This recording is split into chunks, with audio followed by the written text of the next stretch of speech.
이제 제법 날씨가 많이 더워졌습니다. 추운 것 같다가도 또 좀만 걷게 되면은 몸에 이내 땀이 나게 되죠. 혹시 여러분들은 지난 겨울 혹은 초봄에 입었던 어떤 옷들 같은 걸 좀 정리하셨습니까? 보통 우리가 계절이 바뀌고 또한 때가 바뀌게 되면은 안에 있던 패딩 같은 거는 드라이를 맡겨서 보관하기도 하고, 또 옷장을 다시 꺼내서 두꺼운 데서 더 얇은 옷으로 갈아 끼게 되죠. 이렇게 때가 되고 철이 바뀌면 우리는 얼마든지 이렇게 옷을 바꾸곤 합니다. 제가 설교 시작에 앞서서 이렇게 옷 이야기하는 이유는, 오늘 함께 나눌 말씀의 핵심이 옛사람이라는 옷을 벗어버리고 우리가 새 사람의 옷을 입는 과정을 함께 나누고자 하기 때문입니다. 오늘 우리가 함께 나눌 말씀은 에베소서 4장 17절부터 24절까지의 말씀입니다. 이 부분은 제가 약 한 달 3월 초에 수요예배 말씀을 통해 3번 다뤘던 부분인데요. 그때 본문을 17에서 24절까지 잡아놓고서는 내용이 너무 많아서 19절까지만 한번 다뤘기에 오늘은 그 후반부의 내용을 한번 살펴보려고 합니다. 말씀을 본격적으로 살펴보기 이전에 17절에서 19절까지 어떤 이야기가 있었는지, 물론 기억하시는 분도 있겠지만 또 기억이 안 나시는 분도 있을 테니까요. 함께 한번 정리하고 좀 말씀을 나누고자 합니다. 먼저 이 편지를 받고 있는 에베소 성도들은 대다수가 이방인으로 구성된 공동체입니다. 바울은 그래서 이전에 허물과 죄로 죽었던 너희가 그리스도의 십자가로 하나님의 자녀가 되었다는 사실을 1장부터 3장까지 누누이 강조했습니다. 그리고 4장 1절에서 너희가 부르심을 받은 일에 합당하게 행하라 라고 이야기하면서 이제 본격적으로 하나님의 자녀가 된 자들이 어떠한 모습으로 살아가야 하는지에 대해서 설명을 하고 있는 것이죠. 이런 맥락에서 앞부분 핵심은 크게 두 가지였습니다. 하나는 허망함에 관한 것이었고, 다른 하나는 죄에도 단계가 있다는 것을 나누었습니다. 우선 허망함에 관하여는 바울이 이방인들을 향해 야, 너희들의 삶은 허망하다, 그리스도인의 삶이야말로 허망하지 않다라고 이야기했다면 아마 이방인들은 왜 우리가 허망하냐? 라고 따졌을 것이라고 이야기했습니다. 그리고 그 따짐의 이유는 대다수의 이방인들이 동의하지 않겠지만 바울이 말하는 허망함의 기준과 또한 이방인들이 자신이 허망하다고 생각하는 기준이 서로 달랐기 때문에 그렇다라고 말씀드렸죠. 즉 사도 바울이 기독교인으로서 말하는 허망함의 삶의 기준과 이방인들이 나름의 가치관과 나름의 생각대로 판단하는 허망함의 기준 자체가 달랐기 때문에 바울이 너희들은 허망하다라 이야기했을 때 그것을 쉽게 수용하지 못했을 것이라는 말입니다. 자, 두 번째는 이제 죄에는 단계가 있다라는 것인데요. 이 죄의 단계에 접어드는 사람은 하나님의 시선에서 허망한 삶을 추구하는 사람들이 필연적으로 밟게 되는 죄의 단계들입니다. 먼저 그들의 마음이 어두워지죠. 마음의 허망함에서 출발하는 출발점에도 너무나도 적절한 출발입니다. 그 다음 단계는 마음이 굳어집니다. 마음의 허망함의 어두움에 있을수록 그 고립이 심해져서 점차 결국 굳어지고 딱딱해지는 것이죠. 마지막 단계, 곧 마음의 허망함을 추구한 이방인의 삶의 결론, 하나님 없는 삶을 살았던 자는 감각 없는 자가 된다라고 사도 바울은 이야기하고 있습니다.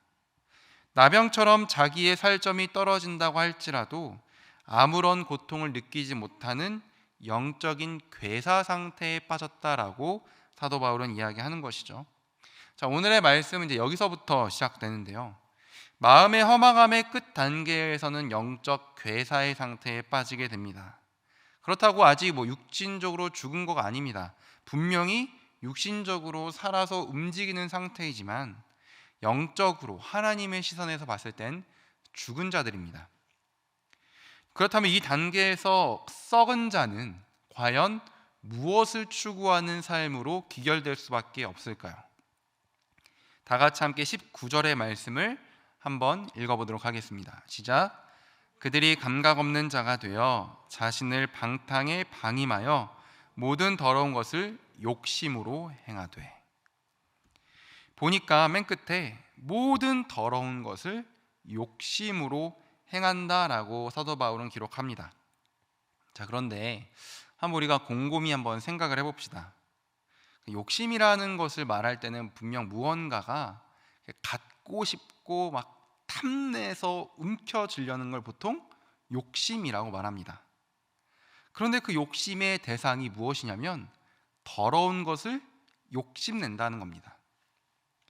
혹시 여러분은 집안에 더러운 것이 있으면 그 더러운 것을 어떻게든 더 쌓아놓으려고 하십니까?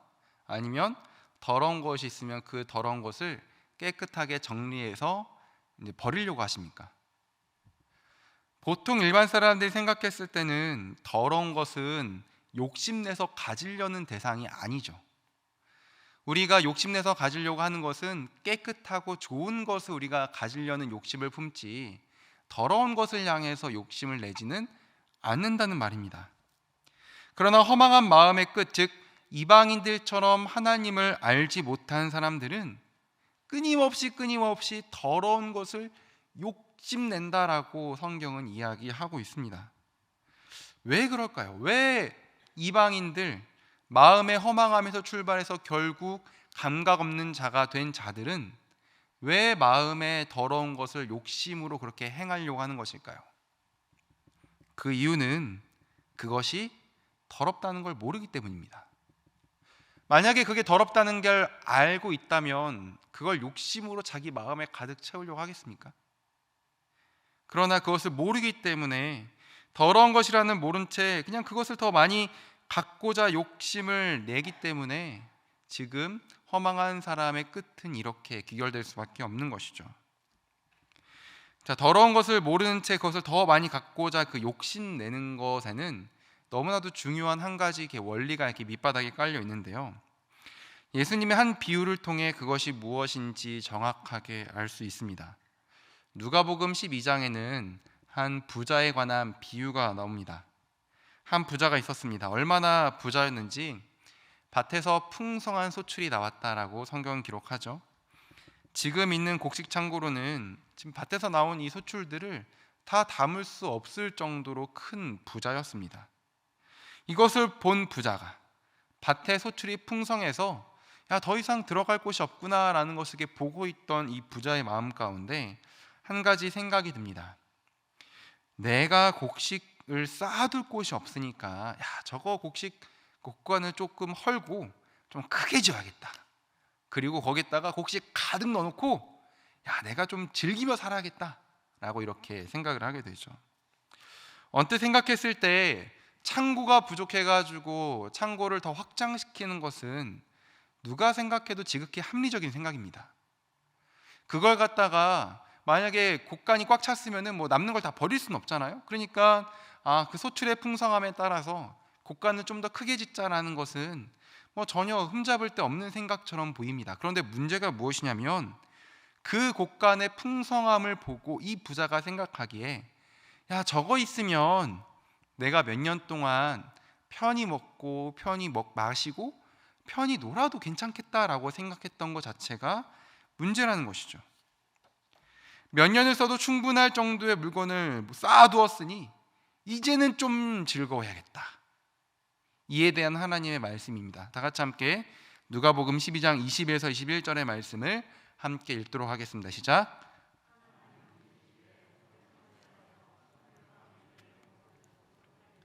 그러면 내 준비한 것이 누구의 것이 되겠느냐 하셨으니 자기를 위하여 재물을 쌓아두고 하나님께 대하여 부유하지 못한 자가 이와 같으니라.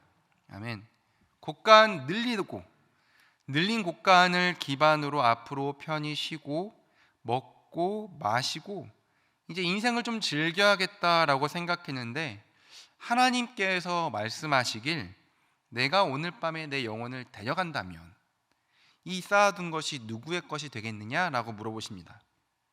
분명 부자의 욕심이었고 그 욕심을 기반으로 세웠던 인생 계획 중에 죽음이 찾아오게 된다면 모든 것이 다 허망한 거죠. 그러면서 말씀하시길 자기를 위하여 재물을 쌓아두고 하나님께 대하여 부유하지 못한 자가 바로 이와 같을 것이다 라고 말씀하고 계십니다. 욕심부려서 더 많은 것을 움켜쥐려고 하지 말고 하나님을 담을 곳간을 더 넓히라는 말씀 아니겠습니까? 왜요? 죽음이라는 것이 찾아오면 이 세상에서 우리가 욕심부렸던 그 모든 것들은 다 허망하게 되기 때문이죠. 이 비유를 통해 우리가 알 수 있는 건 두 가지입니다. 첫 번째는 욕심의 그 깊은 근원에는 죽음은 고려하지 않는 장밋빛 미래만이 있습니다. 당장 몇 시간 후에 죽는데 여러 해 쓸 재물을 땅에 쌓아두는 것이 무슨 소용입니까? 만약 당장 내일 죽는 걸 알고 있다면 한 톨이라도 더 모으기 위해서 오늘 하루를 낭비하겠습니까? 아마 그러지 않을 겁니다. 둘째는 부자에게는 이 땅에서만 삶이 있다라고 생각했다는 겁니다.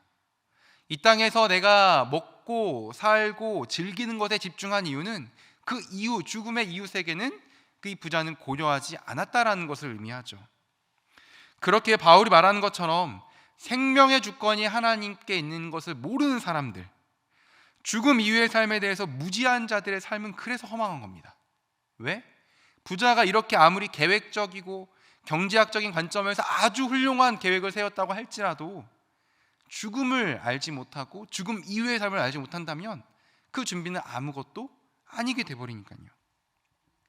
죽음 앞에서 욕심을 부리는 것 자체가 허망한 것이고 지금 죽음 이후의 삶을 대비하지 않았기 때문에 지금 사도 바울은 이방인들이 고집하는 그 욕심 자체가 허망한 것이다라고 이야기하는 겁니다. 그렇다면 바울은 왜 지금 이 이야기를 에베소 성도들에게 하고 있을까요?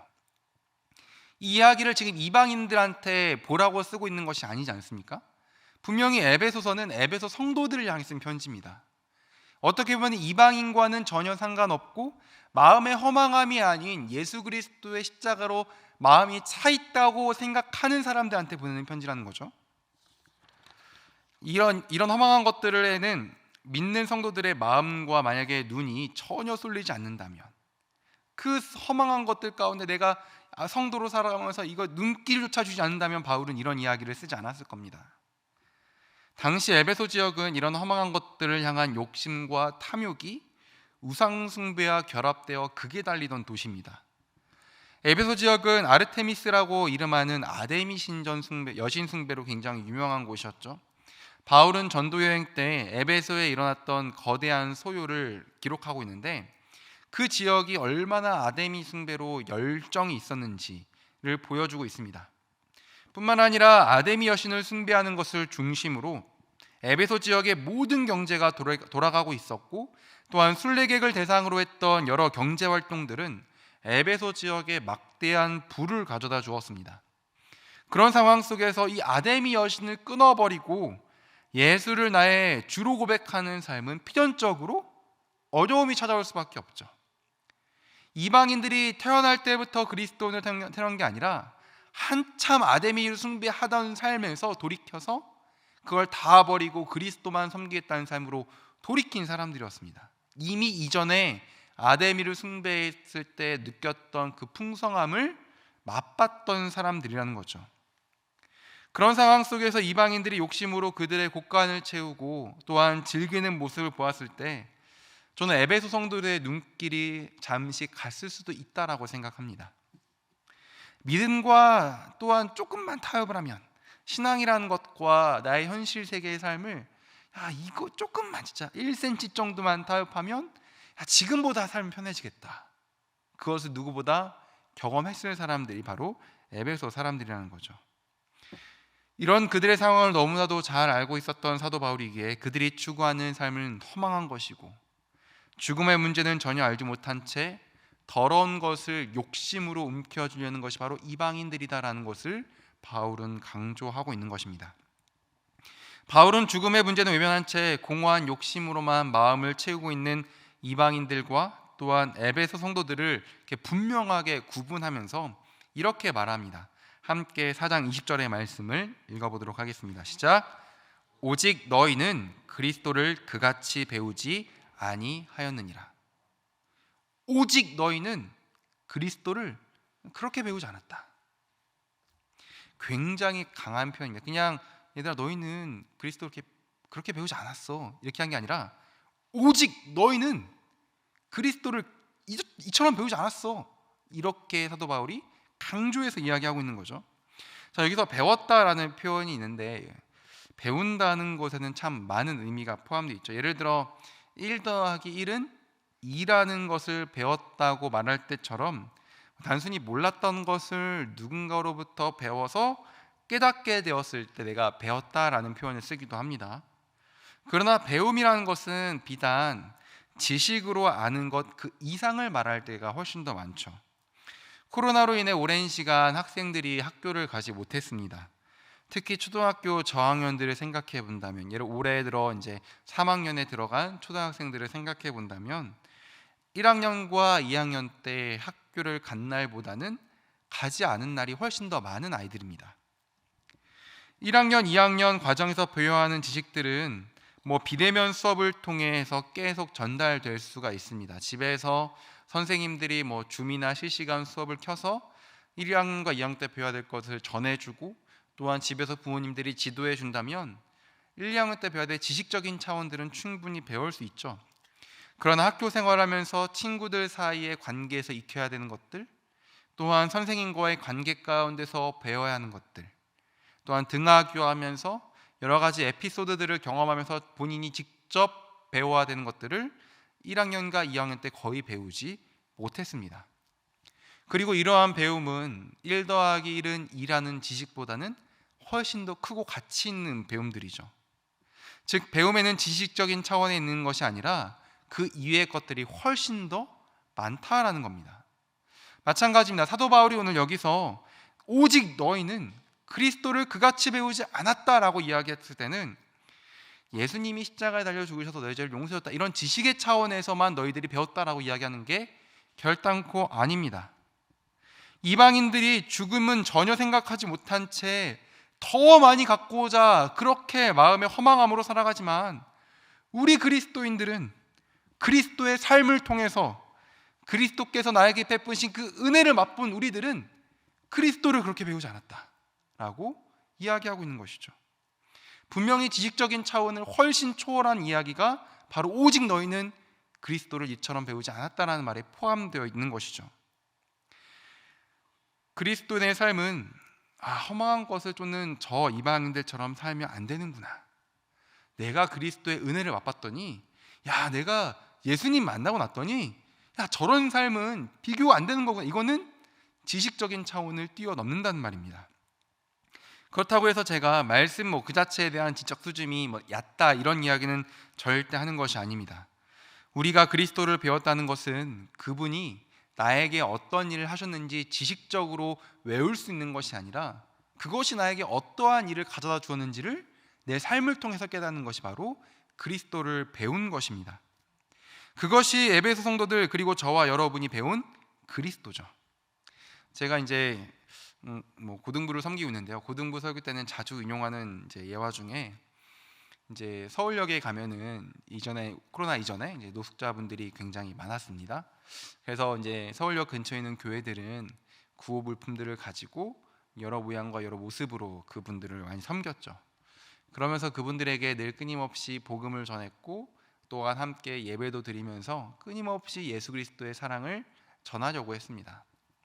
제가 아는 지인 중에 한 교회 속되어서 이제 봉사팀이 따로 있어서 노숙자 사역을 위해서 주일에 방문을 했다고 합니다.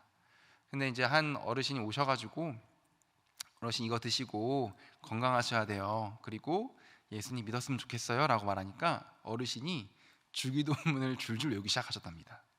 뿐만 아니라 말씀도 암송하셨고, 예수님께서 어떤 분이시고 십자가에 어떻게 죽으셨고 어떻게 부활하셨고 그 위에 승천하, 이것까지 전부 다 아셨답니다. 근데 중요한 게 무엇일까요? 지식에서만 끝납니다. 아무리 많이 알아도 예수를 나의 구주로 고백하지 않았다인 겁니다. 그냥 빨리 이거 빨리 줘라 하고 그것만 이해하시고 가셨다는 거죠. 우리는 이것을 통해서 지식을 아는 것도 너무 중요하지만 한 구절의 말씀이라도 나의 삶 가운데 투영시키는 것은 그보다 훨씬 더 중요한 일이라는 것을 우리는 알 수가 있습니다. 내가 오늘 이 말씀 한 구절이라도 붙들고 살아갈 때, 야, 내가 이 말씀 붙들고 오늘 하루 살아냈더니 야, 이러한 은혜가 나한테 있네. 그때 그 말씀을 배우게 된 겁니다. 그냥 지식적으로 이 말씀은 히브리어가 뭐고 헬라어가 뭐고 뭐 이런 단어가 어떻게 쓰였고 이것이 아는 것이 아니라 그 말씀이 내 삶을 통해서 투영되었을 때 나는 그 말씀을 알았다라고 이야기할 수 있는 것이죠. 말씀을 통해 알게 된 그리스도를 여러분의 삶 가운데 누림으로써 여러분의 배움의 깊이가 더욱더 풍성해지길 소망합니다. 우리의 인생을 바꾸는 건 수많은 구절들이 아니라 단 한 구절이 내 마음 가운데 박혔을 때 내 인생이 바뀐다는 사실 우리는 꼭 명심해야 될 겁니다. 이어서 말씀을 보면 바울은 허망한 것과 정반대의 것을 말하고 있습니다. 21절에 보니까 진리가 예수 안에 있는 것 같이라고 말합니다. 허망한 것이 텅 빈 것이었다면 진리는 가득 찬 것이죠. 그런데 이 진리의 특징이 있습니다. 다 같이 함께 21절에서 22절까지의 말씀 읽도록 하겠습니다. 시작. 진리가 예수 안에 있는 것 같이 너희가 참으로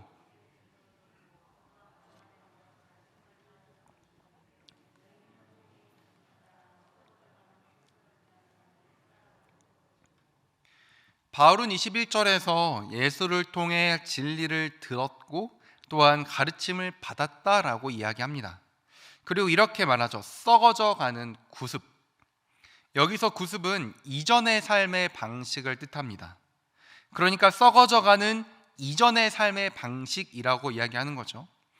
이전의 삶의 방식이 썩어져 간다라고 말하고 있는데요. 여러분, 썩는 거는 왜 썩습니까? 생명이 없기 때문이죠. 아무리 좋은 최신 냉장고, 싱싱한 야채를 산다고 할지라도 야채가 뿌리에서 뽑혀지는 순간 썩음은 시작됩니다. 왜요? 생명에서 떠났기 때문에. 아무리 싱싱한 생선을 사서 집에 가져온다 할지라도 그 생선을 먹지 않고 냉장고 속에 오랫동안 보관한다고 그 싱싱함이 더 파릇파릇해지기는커녕 썩어서 악취가 나죠. 왜요? 생명이 없기 때문이죠. 진리가 없는 이전의 삶의 방식은 필연적으로 썩어질 수밖에 없다라고 사도 바울이 이야기하는 겁니다. 영원한 생명이 없이 살아가는 삶이 무엇을 추구하든지 앞서 살펴본 부자를 통해서 나누지 않았습니까? 더 큰 곳간이 삶의 목표가 되고 더 많은 재물, 그것을 기반으로 내가 더 편한 삶을 추구하는 것이 인생이 바로 헛된 마음, 허망함으로 부리는 욕심 가득한 삶이죠.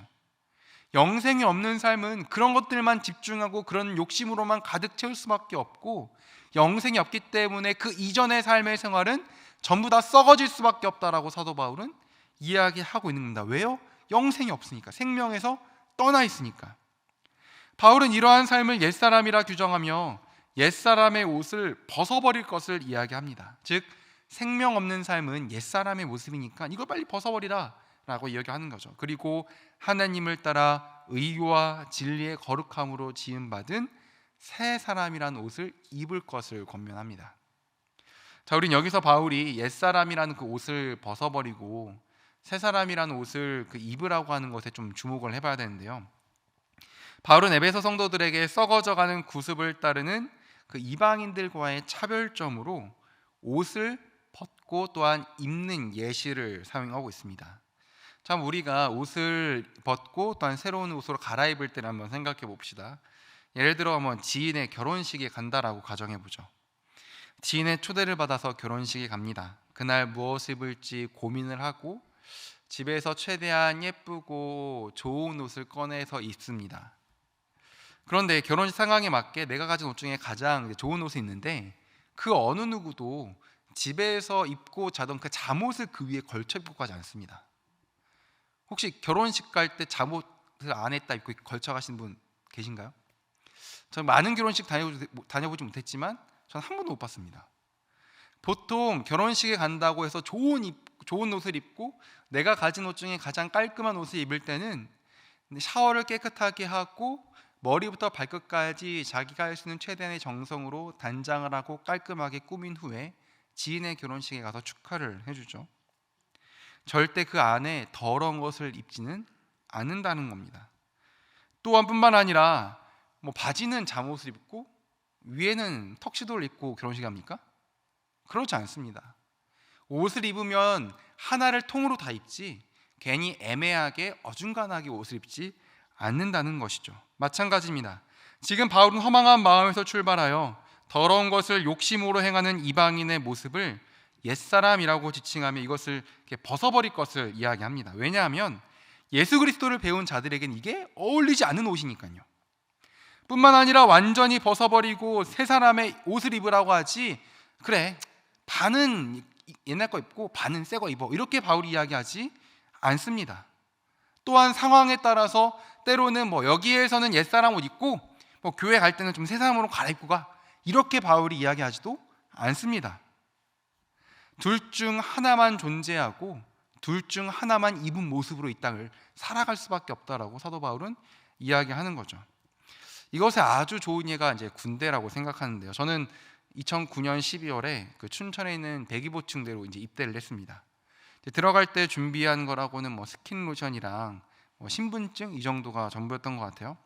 부모님을 이제 뒤로 하고 보충 안에 들어가는데, 백이보충대는 지금은 사라졌지만 잠깐 있다가 자대로 배치되는 그런 곳이었거든요. 그렇게 올해 한 2박 3일 정도 있는데, 이 보충대에 잠깐 스쳐가는 이 장소의 중요한 역할 중에 하나가 신병들한테 피복을 지급하는 일입니다. 즉 군화, 양말, 속옷, 심지어 비누와 면도기까지 군 생활에 필요한 모든 것은 다 이 신병교육대에서 이제 지급을 받게 됩니다. 자, 이런 것들을 지급받게 되면 즉시로 우체국 박스에다가 신발, 내가 입고 왔던 모든 것들을 다 접어서 집으로 보내게 되죠. 옷을 갈아입고 딱 거울에 비친 모습을 본 순간, 그때 제가 군대 갔다는 걸 실감했습니다. 그 이전에는 어차피 옷도 똑같이 입고 있고 저녁을 사복을 입고 먹긴 했지만 전혀 군인이란 느낌이 들지 않았지만, 지급받은 군복을 다 입고 모자까지 쓰고 거울 앞에 있으니 나 진짜 군대 왔네? 라는 걸 실감할 수가 있었죠. 그 옷을 입고 군대 안에 있는 2년 동안은 누가 봐도 군인입니다. 군율에 나와 있는 대로 행동하고 살아야 하며 말투부터 행동까지 군인에 합당하게 살아야 합니다. 군복을 입고도 만약에 민간인처럼 행동한다면 그게 군인이겠습니까? 군인복을 입었으면 그 군복에 합당한 삶, 통제받고 규율이 있지만 또한 상하 질서가 있지만 군인이기에 군복을 입었기 때문에 그 삶을 마땅히 살아내야만 하는 것이죠. 마찬가지로 바울이 에베소 성도들을 향해 썩어져가는 옛사람을 버리고 새 사람을 입으라고 했을 때는 그 삶의 모든 순간에 새 사람이라는 옷을 입은 것처럼 행동하라는 권면이 포함되어 있습니다. 하지만 문제가 뭐냐면, 우리가 살아가는 삶의 순간 속에서 자꾸만 이 옷을 때와 장소에 맞게 이렇게 바꿔 입는 게 문제죠. 때로는 더러운 것을 욕심으로 움켜쥐려는 삶을 살기도 하고, 때로는 새 사람의 옷을 입은 사람처럼 이 땅을 살아가기도 합니다. 아마 이 문제에 대해서 저를 비롯해 여기 있는 그 어느 누구도 자유롭지 못할 거라고 생각합니다. 그리고 우리의 고민은 바로 여기서 시작되죠. 만약에 오늘 본문에 나온 이방인들의 삶은 참 편하겠다 생각이 들었습니다. 그냥 옛사람의 옷을 갈아입어야 되는데 그게 더러운 것이고 안 좋은 것인지도 모른 채 그냥 입고 살아가는 게 바로 이방인들이잖아요. 하지만 그리스도를 배운 우리는 새 사람의 옷을 입었는데 어느새 옛사람의 옷을 한 반쯤 걸치고 있는 그 모습 때문에 우리가 충돌이 일어나고 갈등이 일어나는 거 아닙니까? 분명 우리는 하나의 옷만 입어야 되는데 그렇지 못한 우리의 모습 때문에 마음 가운데 신앙적 갈등이 계속 일어나는 삶을 살게 되는 것이죠. 23절에 보면 오직 너희의 심령이 새롭게 된다라고 나와 있습니다. 여기서 새롭게 된다라는 말은 이제 현재형으로 쓰여 있는데요. 무슨 말이냐면 우리의 심령이 새롭게 되는 것은 과거에 그냥 딱 한 번 일어나서 끝나는 사건이 아니라 오늘도 끊임없이 지금 이 순간에 우리의 심령이 새로워지고 있다라는 것을 이야기하는 것이죠. 물론 허물과 죄로 죽었던 우리가 그리스도 십자가로 인해 하나님의 자녀가 된 것은 과거에 일어난 단회적인 사건입니다. 그러나 그 단회적인 사건을 지나서 우리의 마음에 있는 심령이 새로워지고 또 새로워지는 것은 우리가 날마다 힘써야 될 우리의 마땅한 의무라는 것이죠. 하나님의 자녀가 되어서 그 심령이 새롭게 되는 일은 지금도 내일도 앞으로 영원토록 우리가 주님 다시 오실 때까지 끊임없이 진행되어야 될 요소라는 것입니다. 그래서 우리는 과거의 은혜에 머물러 있을 수가 없죠. 우리가 이렇게 모여서 함께 예배를 드리는 것도, 또한 사랑방 모임을 하며 다시금 은혜를 나누는 것도, 또한 매일의 삶에서 주의 말씀을 묵상하고 찬양을 부르고 들으면서 하나님이 날 이렇게 사랑하셨구나, 이것 우리 마음 가운데 끊임없이 되새기는 이유는 바로 우리의 심령이 날마다 새롭게 되기 위함이 아니겠습니까? 그리고 여기서 쓰인 새롭게 되어라는 말은 수동태의 형태를 사용하고 있습니다. 즉, 나의 심령이 새로워지는 것은 내 안에서 무언가 자생해서 되는 것이 아니라 외부로부터 그것을 가능하게 하는 힘이 부여되어야 된다는 것이죠. 사도 바울은 에베소 3장 16절에서 이렇게 기도한 적이 있습니다. 그의 영광의 풍성함을 따라 그의 성령으로 말미암아 너희 속사람을 능력으로 강건하게 하시오며. 바울은 에베소 성도들의 속사람을 성령을 통해 강건해지기를 간구합니다. 너희가 복음을 받았으면 좀 노력 좀 해봐라. 너희가 그 칠흑 같은 에베소 도시에서 아데미 숭배하지 말고 어떻게든 좀 버텨봐, 이렇게 기도하지 않습니다. 이런 내용은 에베소에서 언급된 기도 중에 단 한 개도 없습니다. 바울은 언제나 너희가 성령을 통해 강건해지기 원한다. 너희가 계시의 영을 통해 하나님을 알게 되기 원한다. 너희가 외부로부터 오는 능력, 곧 성령을 통해 날마다 새로워지길 소망한다라고 사도 바울은 이야기하고 있는 것이죠. 그러니까 옛사람의 옷과 새사람의 옷을 입을 때 상황과 때에 맞춰서 바꿔 입는 저와 같은 연약한 사람에게 필요한 것은 내가 무언가를 할 수 있다는 자신감도 아니고 나 안에 끌어오는 자생력도 아닙니다. 오직 주님께서 공급해 주시는 힘이 없다면 그 옷을 내가 바꿔 입지 않을 수가 없는 겁니다. 주님께서 주시는 힘과 능력으로 새 사람의 옷을 단디 입고 있기를 간절히 소망합니다. 혹시 지금 마음에 허망함이 들어와서 옛사람의 옷을 이렇게 살짝 거치고 계신 분이 있다면 이 시간 하나님의 능력으로 옛사람을 다 벗어버리고 새 사람의 옷만 입기를 간절히 소망합니다. 계절이 바뀌어서 두꺼운 데서 얇은 옷으로 갈아입어야 하듯 우리가 새 사람이 되고 예수 그리스도를 만나고 또 우리 연약하지만 그러한 새 사람을 향한 열망과 갈망이 있다면 우리는 하나님께 엎드려서 주님, 불쌍하게 여겨주소서, 내가 새 사람 옷 입고 단디 있을 수 있게 나에게 능력으로 부어달라고 우리는 간구해야만 하는 것이죠. 이어서 24절의 말씀 함께 읽도록 하겠습니다. 시작. 하나님을 따라 의와 진리의 거룩함으로 지으심을 받은 새 사람을 입으라. 바울은 오늘 이렇게 한 문단의 결론으로서 하나님을 따라 의와 진리의 거룩함으로 지으심을 받은 새 사람을 입으라라고 권면합니다.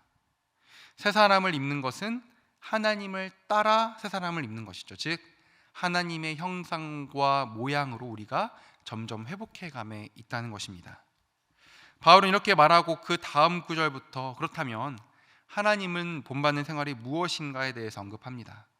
그런데 우리가 하나님을 본받는 생활을 살아가기 위해서는 그 전에 해야 될 것은 우리가 옛사람을 버리고 새사람을 입는 것이라는 것, 우리가 옛사람을 입은 채로 하나님을 본받는 생활 도무지 할 수 없다는 것, 그것을 명확하게 한 후에 사도 바울은 지금 어떻게 살아가야 될지 본격적인 실천적인 권면으로 나아가고 있는 것입니다. 주 안에 하나님의 성도 여러분, 계절이 바뀌었고 우리의 옷도 바뀌었습니다.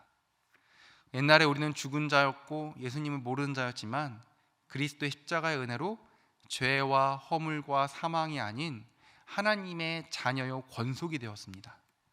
그러니까 이제 우리는 더 이상 옛사람에 머물러 있어서는 안 됩니다. 그런데 우리는 그 옛사람을 스스로 벗을 수 있는 능력이 우리에겐 전혀 없죠. 그러니까 우리가 구해야 될 것은 무엇이냐면 매일매일 주님의 은혜를 구하는 수밖에 없습니다.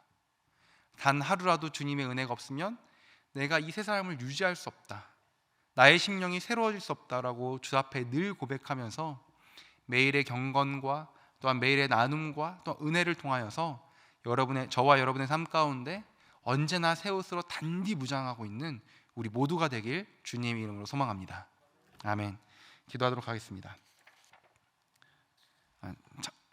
하나님 아버지 은혜를 감사합니다. 하나님 아버지 오늘 에베소의 말씀을 통하여서 마음의 허망함이 아닌 성령께서 주시는 능력과 지혜로 새 사람의 옷을 입어야 한다는 것을 살펴보았습니다. 우리 사랑하는 서울홍성의 모든 가족들 주의 말씀으로 또한 성령의 능력으로 하나님 아버지 앞에 새 사람의 옷을 입을 수 있도록 인도하여 주시고 옛사람과 새 사람에 이렇게 걸쳐 입는 것이 아니라 온전히 새 사람을 입은 자로 세상 살아갈 수 있도록 인도하여 주시옵소서.